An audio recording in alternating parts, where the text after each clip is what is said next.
माणगाव आदिवासी आश्रम शाळेत 6 वर्षीय विद्यार्थिनीचा मृत्यू झाल्याची धक्कादायक घटना घडली आहे।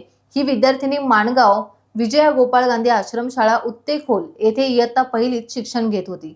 पेणच्या बेणसे बोरवाडीमधील ही विद्यार्थिनी असून यात तिचा 30 जून रोजी सकाळी मृत्यू झालाय।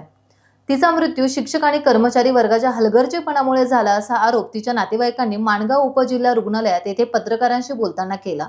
या विद्यार्थिनीची 2 दिवसांपासून तब्येत ठीक नव्हती, मात्र तिच्यावर योग्य उपचार करण्याऐवजी जाणीवपूर्वक दुर्लक्ष करण्यात आले असा आरोप मुलीच्या आईने केलाय।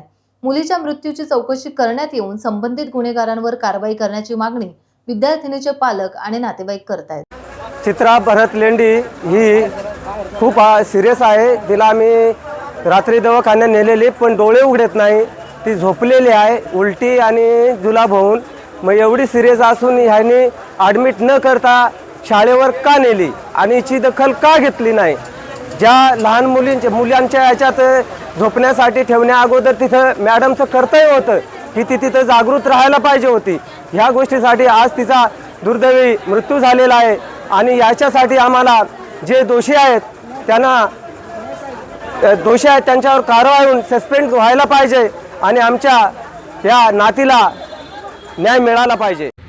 आता जे काही संस्थेचा दोष असेल किंवा कोणाचे असेल त्याच्यावर कारवाई करण्याची सुरुवात आतापासून मी जातोय, शाळेवर जातो, शाळेत वस्तुनिष्ठ चौकशी करतो आणि हायर अथॉरिटी आमचे जे आहेत त्यांना मी जसा रिपोर्ट करतो त्याच्यावर लवकर कारवाई होईल। आणि आमच्या शासकीय म्हणजे आम्ही शासनाचं असल्या अनुदान त्यांना संस्थेला देतो आणि मॅनेजमेंट सगळं संस्थेचं असतं।